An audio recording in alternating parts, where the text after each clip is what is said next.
আসসালামু আলাইকুম, welcome to super English care. প্রিয় শিক্ষার্থী, আমরা কিন্তু জানি যে ক্যান নট হেল্পের পরে ভার্ব থাকলে আইনজি যুক্ত হয় এবং ক্যান নট বাটের পরে ভার্ব থাকলে ভার্বের বেস ফর্ম হয়। কিন্তু ক্যান নটের পরে হেল্প ছাড়াও আরো কিছু শব্দ রয়েছে অথবা ভার্ব রয়েছে যেগুলো থাকলে এর পরবর্তীতে যে ভার্বটা বসবে সেই ভার্বের সাথে আইনজি যুক্ত হয়। আর এই শব্দগুলো বেশিরভাগ গ্রামার বইয়ে নাই। আজকে আমি মূলত এই শব্দগুলো দেখাবো ক্যান নট হেল্পের পরে যে শব্দগুলো থাকলে ভার্বের সাথে আইনজি যুক্ত হয়।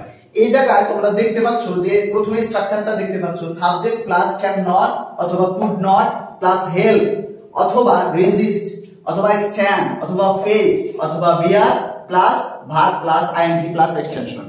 তার মানে এটার অর্থ হচ্ছে ক্যান নট অথবা কুড নট এর পরে help, resist, stand, face, bear এগুলো যদি থাকে তাহলে কি হবে, এর পরে যে ভার্বটা বসবে ভার্বের সাথে আইএনজি যুক্ত হবে। যেমন এই জায়গায় দেখো, I can't help doing it, আমি এটা না করে পারি না। ক্যান নট হেল্প ডুইং এটা আমরা কোন অর্থে ব্যবহার করি?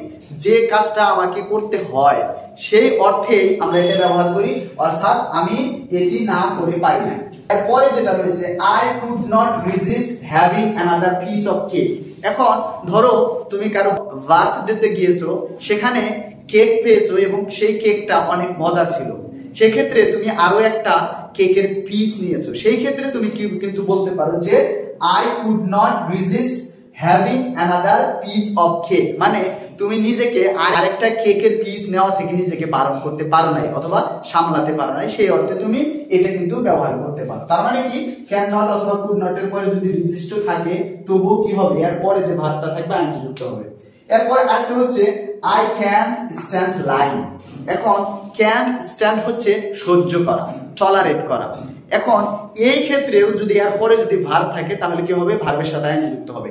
আরেকটা বিষয় যে ক্যান নট স্ট্যান্ড এবং ক্যান নট এই যে বেয়ার রয়েছে, এই দুটোর অর্থ একই, এটাও হচ্ছে সহ্য করা। সেই অর্থে তুমি বেয়ার অথবা স্ট্যান্ড যে কোনো একটা লিখতে পারো।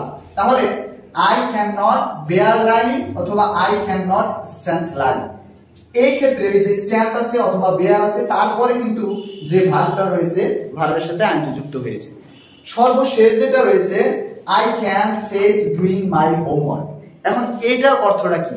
এটার অর্থ হচ্ছে যে তুমি এখন এই মুহূর্তে সেই কাজটা সামলাতে পারতেছো না অথবা তোমার কাজটা করতে মন চাচ্ছে না, সেই অর্থে কিন্তু তুমি এই রকম স্ট্রাকচার ব্যবহার করতে পারো, I can't face doing my homework, অর্থাৎ আমার এখন এই হোমওয়ার্ক করতে মন চাচ্ছে না। আশা করি এখন বুঝতে পেরেছে যে ক্যান নটের পরে হেল্প ছাড়াও কোন ভার্বগুলো থাকলে ভার্বের সাথে আইএনজি যুক্ত হবে। এরকম আরো অনেক শব্দ রয়েছে যেগুলোর পরে ভার্ব থাকলে আইএনজি যুক্ত হবে, এগুলো আমরা অন্যদিন শিখবো। আশা করি ভিডিওটি ভালো লেগেছে। এখন ভিডিওটি কেমন লাগলো এটা অবশ্যই জানাবে। আর এইরকম ভিডিও পেতে আমার ইউটিউব চ্যানেল এবং ফেসবুক পেজ ফলো করে রাখবেন। ধন্যবাদ সবাইকে। আসসালামু আলাইকুম।